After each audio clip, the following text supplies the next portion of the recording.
नमो अरिहन्ताणं नमो सिद्धाणं नमो आयर्याणं नमो वज्जायाणं नमो लोये सव्वसाहुणम्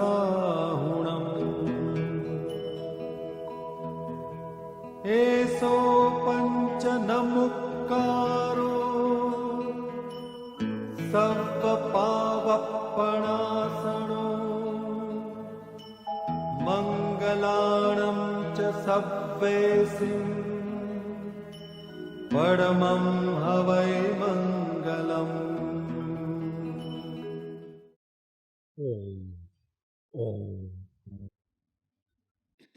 mini સ્વાધ્યાય છે આજે એક જ ગાથા લઈશું આપણે.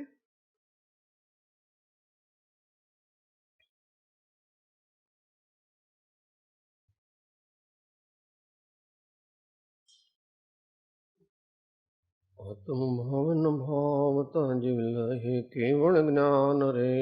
આત્મ ભાવન ભાવતા જીવ લહે કેવળ જ્ઞાન રે. આત્મ ભાવન ભાવતા જીવ લહે કેવળ જ્ઞાન રે.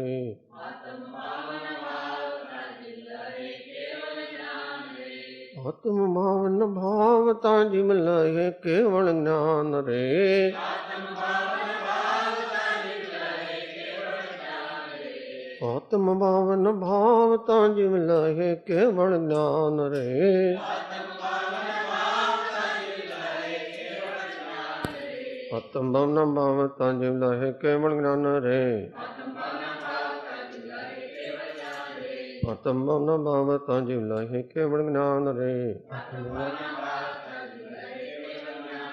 આત્મ ભાવન ભાવતા જીવ લહે કેવળ જ્ઞાન રે. આત્મ ભાવન ભાવતા જીવ લહે કેવળ જ્ઞાન રે.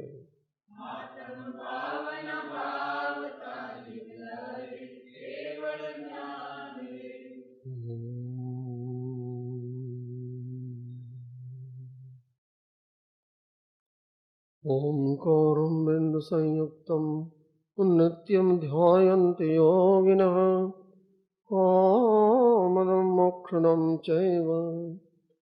ओंकाराय नमो नमः. मोक्षमार्गस्य नेतारं भेत्तारं कर्मभृतां ज्ञातारं विश्वतत्त्वानां वन्दे तद्गुणलब्धये. श्री परमगुरवे नमः. परम्पराचार्य गुरवे नमो नमः.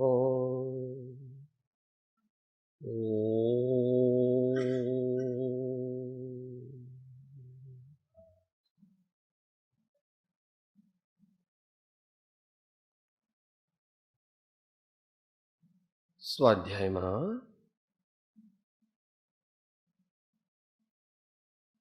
શ્રી ગુરુ મહાત્મ્ય ની વિચારણા આપણે કરી રહ્યા છીએ.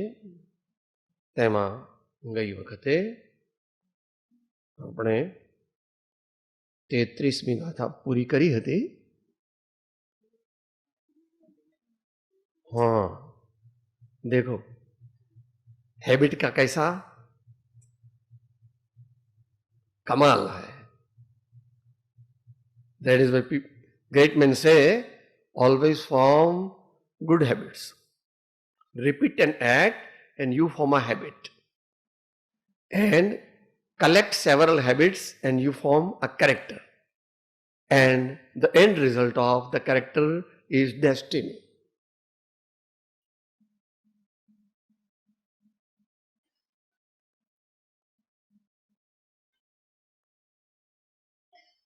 तो आज श्री गुरु महात्म्य की विचारणा आगे ले जाते हैं.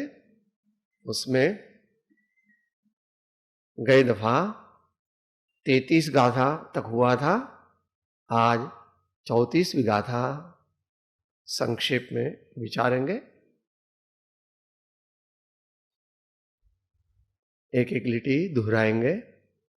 दयालुता दाक्षिण्य विनय ने परोपकारिपणो जाचे। दयालुता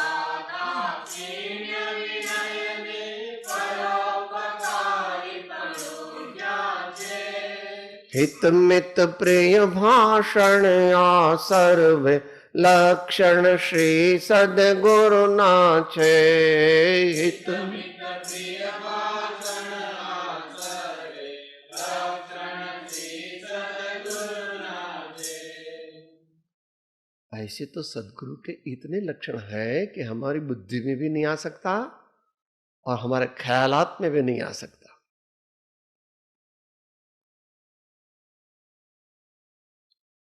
फिर भी यहां पर महापुरुष कुछ ऐसे गुण का बयान करते हैं जिससे हमको गुरु की पहचान होने में, गुरु के प्रति सही श्रद्धा होने में सहूलियत हो। क्या कहते हैं? दयालुता, दया।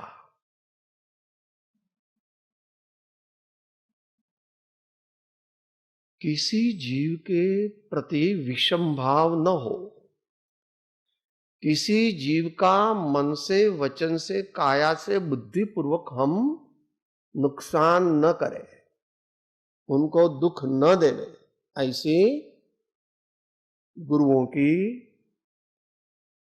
एक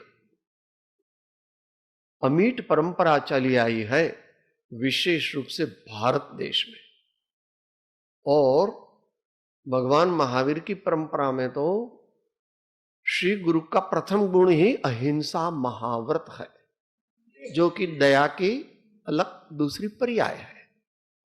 अहिंसा कहो, दया कहो, सर्वजीव के प्रति प्रेम कहो, सब जीव के प्रति समता भाव कहो, कुछ भी कह लो।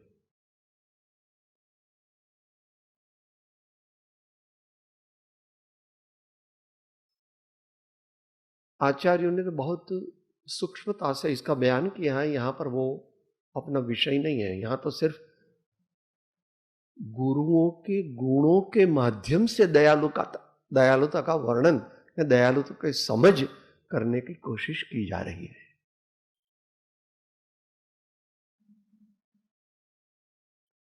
जैसी मेरी आत्मा है वैसी सभी जीवों की आत्मा है, ऐसा अंतर में जान करके, निश्चय करके, अनुभव करके वे किसी छोटे बड़े जीव को कभी भी नुकसान नहीं करते, और भूल से हो जाए तो बड़ा प्रायश्चित करते हैं।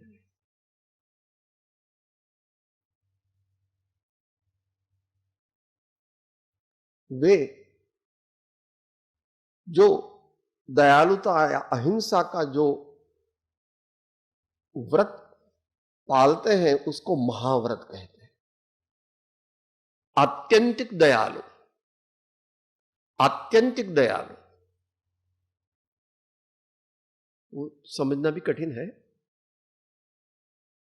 मन से, वचन से, काया से, कृत कारित अनुमोदना से, इस सभी प्रकार। फिर आगे आगे बहुत इसकी सूक्ष्मता से उसका बयान किया गया है। यहां पर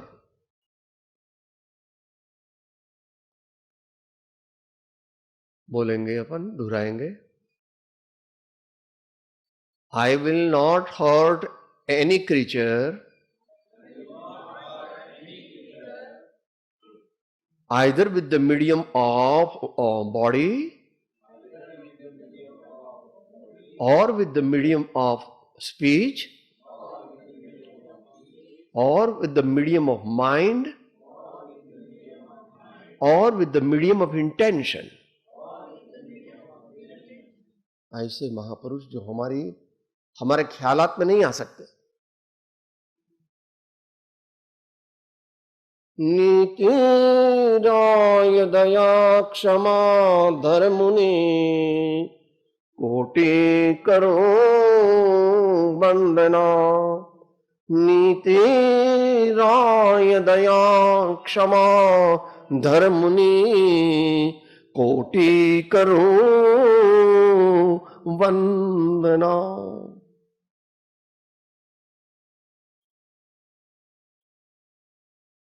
कृपाल दिन ने 13-14 साल की उम्र में इस प्रकार श्री मुनि महाराज के, श्री सद्गुरुदेव के दया आदि गुणों का वर्णन किया है।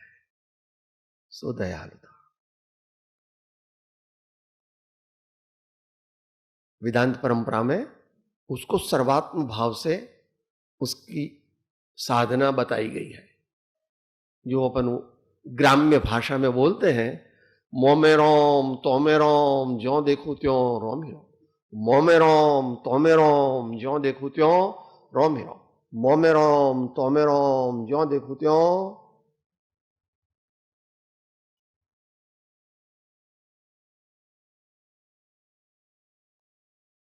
सकल लोक मां सौने वंदे निंदा न करे के नीरे। वाच काच मन निश्चल राखे धन्य धन्य जननी। सो दयालुता। संक्षिप्त में विचार कर रहे हैं दाक्षिण्य।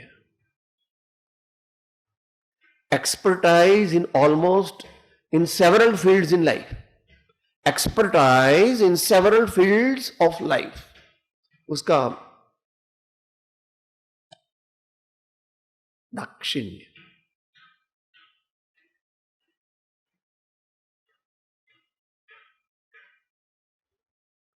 छोटा सा दृष्टांत है, बहुत देने योग्य नहीं है, मगर आचार्य ने दिया है, इसलिए मेरे को देने में कोई वांधा नहीं है। महापुराण के रचयिता भगवान आचार्य देव श्री जिनसेन स्वामी थे। छोटी उम्र, 9-10 वर्ष की उम्र में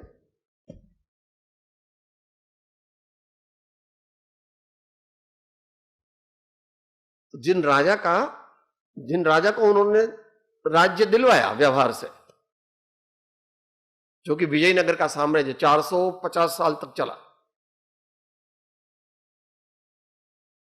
तो राजा ने बुलाया था उनको अपने, हमारे यहां पर आपने इतना बड़ा कष्ट करके हमको राज दिलवाया, तो अभी आप हमारे महल में पधारे। बहुत कहानी लंबी है। फिर महल वगैरह देखा, दरबार में बैठे,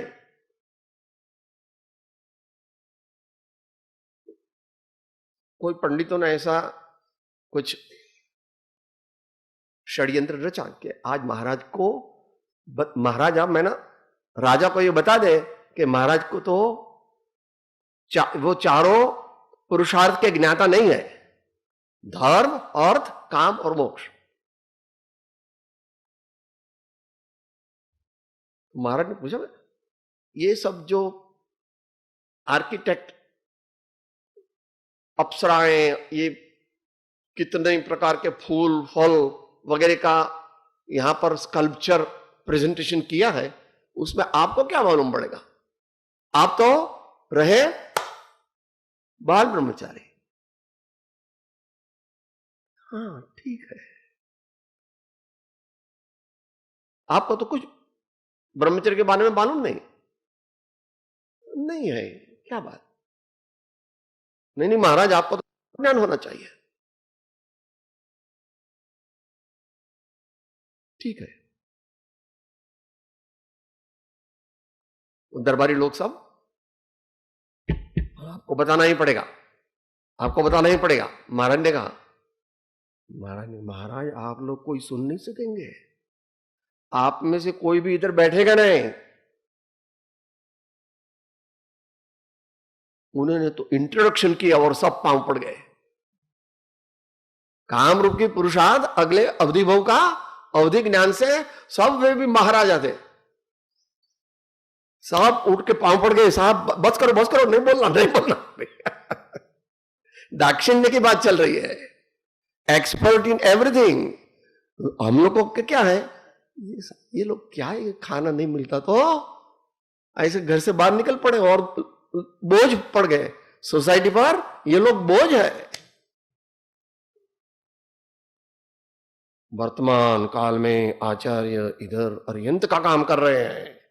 भगवान अरिहंत त्रिलोकनाथ तीर्थंकर देवादिदेव फिलहाल इधर विद्यमान नहीं है, तो उनका कार्य करने की क्षमता जिसमें है उसको आचार्य कहते हैं। तो उनको किस किस चीज का ज्ञान नहीं होगा और किस किस चीज का ज्ञान होगा, यह सोचने की हमारी हैसियत नहीं है। 36 गुण तो उनके मुख्य कहे गए हैं, मगर 36 नहीं है। और Dakshinya is expert in all subjects, मगर यहां पर आगे नहीं ले जाएंगे उसको, समय की मर्यादा है। वे साइंस भी जानते हैं, तो मैथमेटिक्स भी जानते हैं, सब जानते हैं, मगर फिलहाल इधर ही रोकेंगे। Dakshinya, multifaceted personality with expertise in almost all the subjects. Vinay, इसकी कहने नहीं। कुनकुन स्वामी ने प्रवचन सार के मंगलाचरण में अपनी शिष्य के शिष्य को सामूहिक रूप से और व्यक्तिगत रूप से नमस्कार किया है। वो वहां से देख लेना, बहुत करके चौथी गाथा है। 5 गाथाएं हैं सब मिलकर के। विनय, जो कि मोक्ष का मूल है। विनय होवे तो सम्य ज्ञान की प्राप्ति होवे। सम्य ज्ञान की प्राप्ति माना ज्ञान की प्राप्ति, तत्वों का ज्ञान परिज्ञान होवे तो हे ज्ञेय और उपादेय का प्रयोग करके निश्चय सम्यक दर्शन की प्राप्ति, भेद विज्ञान की सिद्धि के माध्यम से करते हैं। इसलिए विनय को बहुत बड़ा गुण कहा है। और उत्तराध्ययन सूत्र के पहले अध्याय में पहले श्लोक में जिन 4 चीजों को बयान किया है, उसमें विनय भी एक बहुत इंपॉर्टेंट लिखा है। और कृपालुदेव ने तो इसके लिए अतिशयोक्ति अलंकार का भी आश्रय ले लिया है। सब साथ में बोले, एवो मार्ग विनयतनो भाख्यो श्री वितराग, मूल है तो ते मार्ग नो समझे कोई सुभान। संक्षेप में बात कर रहे हैं, परोपकारी पणु जांच है। क्यों? कुछ भी स्वार्थ नहीं है, अंगत कुछ भी स्वार्थ नहीं है। जिसके जीवन में से सेल्फिशनेस चली गई और जिसके जीवन में सेल्फलेसनेस बहुत प्रचुर मात्रा में प्रकट हो गई, ऐसे गुरुओं के गुरु श्री आचार्य होते हैं।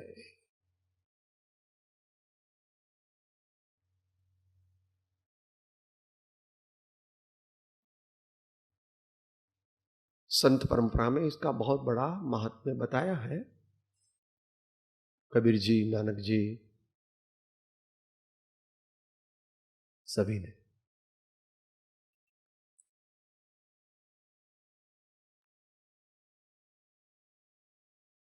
अब तो ऐसा हो रहूं कि पांव तले की घास। दास कहावन कठिन है, मैं दासन को दास। अब तो ऐसा हो रहूं कि पांव तले की घास। इसलिए निश्चय मोक्ष मार्ग वह बुद्धि का विषय नहीं है।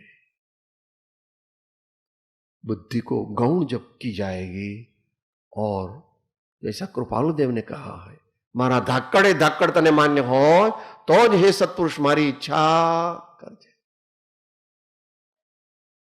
अपने अल्प ज्ञान से हम आचार्य आदि के ज्ञान को चैलेंज करते हैं, मगर वे स्वयं ही कहते हैं मैं जो कुछ भी कह रहा हूं उसमें मेरा कुछ भी नहीं है। क्या शब्द प्रयोग किया है? वक्ष्यामि नियमसारम केवली श्रुत केवली। मैं तो नैरेटर हूं, मैं मेरे स्वामी का नैरेटर हूं, ज्ञान मेरा। उनकी कितनी विनय है कि इतना ज्ञान होने पर वे कहते हैं कि I am only a narrator. मेरे स्वामी केवली शुद्ध केवली भगवान, उनकी बात जो मैंने सुनी है और जो उन्होंने मुझे सिखाई है उसको मैं आपके सामने रखता हूं। अगर अच्छी लगे तो स्वीकार लो, और अच्छी ना लगे तो फिलहाल तो पेंडिंग फाइल में रख देना, वेस्ट पेपर बास्केट में नहीं डालना। क्योंकि 1, 2, 5, 25, 50 जन्म के बाद तेरे को भगवान की बात सच्ची लगेगी। अगर दुर्भाग्य हो तो 1000 लाख जन्मों के बाद यह बात सच्ची लगेगी, और जब तक सच्ची नहीं लगेगी तब तक तेरे को सही सुख का एहसास नहीं आ सकता है।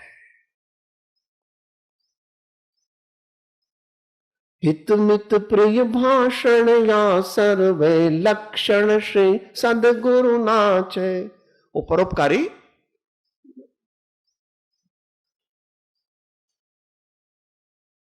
सामान्य भक्तजनों पर बात विचारिए तो ज्ञानी भक्तजनों विचारिए तो पण वैष्णवजन तो पहलू ए मूक्यू, पर दुख उपकार करे तो मन यदि मान नयान रे।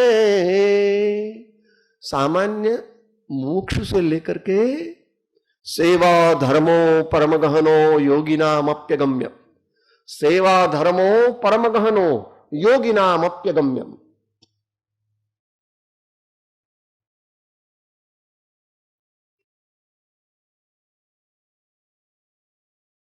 परोपकार ये मानव जीवन का एक अभूतपूर्व श्रृंगार है, गहना है। जिसके जीवन में परोपकार नहीं है उसने मानव भाव को जिया नहीं है, उसने मानव भाव को जिया। और विवेकानंद जी बंद कर देते हैं उनके लिए। The degree of true spiritualism in a person is always consistent with the degree of selflessness in his personality. Selflessness, benevolence. और हित मित प्रिय भाषण आ सर्वे लक्षण श्री सदगुरु नाच है।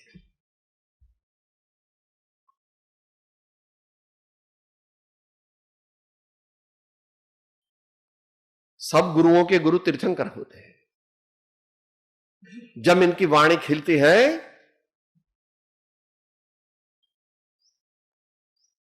माने न माने वो बात अलग है। उसका ऑटोमेटिक 18 मेन भाषा में और 700 गौण भाषाओं में ट्रांसलेशन हो करके चकली बाई समझती है, पोपट भाई समझते हैं, मोर भाई समझते हैं, हाथी भाई समझते हैं, वाघ भाई समझते हैं, सब अपनी अपनी भाषा में से। उन तीर्थंकर भगवान ऐसे सर्वज्ञ देव, ऐसे महापूर्ण ज्ञानी, उनके जो सेवक होते हैं वो गुरु होते हैं। भगवान के जो सेवक होते हैं वे ही गुरु होते हैं। और अंत में वे स्वयं तीर्थंकर बन जाते हैं। हित मित प्रिय, हित मित और प्रिय, सब लोग अपने आप जान लेंगे। कहो तो मैं सुना भी दूं।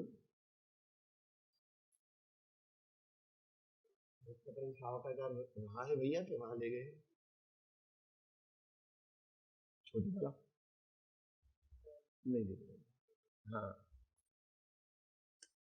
मूल पढ़ लूं मगर सब लोग को समझ में नहीं आएगा, मगर मजा आएगा, मजा आएगा। लास्ट गाथा of the first chapter of Shri Ratnakaranda Shravakachar of Srimad Amrit Chandracharya Dev.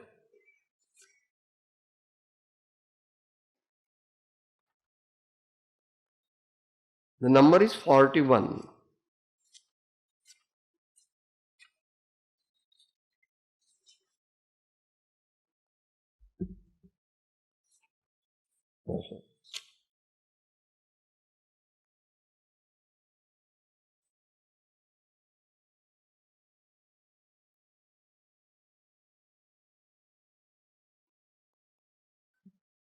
Devendra चक्र महिमानममेयमानम राजेन्द्र चक्र मवनीन्द्र शिरोर्चनीयम धर्मेन्द्र चक्र मदनी कृत सर्वलोकम लब्ध्वा शिवम च जिन भक्ति उपैति भव्य। यहां तो ऐसा बताया है कि सम्यक दृष्टि का फ्यूचर क्या है, वो पढ़ना। अगर बैठ गया अंतर में तो मनुष्य बहुत सफल, अंदर में बैठ गया तो वो नहीं तो चलती है दुनिया। इस प्रकार श्री गुरु के कुछ गुणों का बयान हमने सुना, उसको हम हृदयगत करें, हमारे जीवन में अपनाएं और अपने आत्मा का त्वरा से कल्याण करके परम पद की प्राप्ति करें। यही परमात्मा के प्रति प्रार्थना है, विनंती है। ओम देह छुतो जेनी दशा वर्ते देहाते ते ज्ञाने न चरण हो वंदन गुरु ब्रह्म कृपाणो लोकना सब संतन के। मैं आत्मा हूं, आपका सेवक हूं, सभी का मित्र हूं। मैं आत्मा हूं, आपका सेवक हूं, सभी का मित्र हूं। मैं आत्मा हूं, आपका सेवक हूं, सभी का मित्र हूं।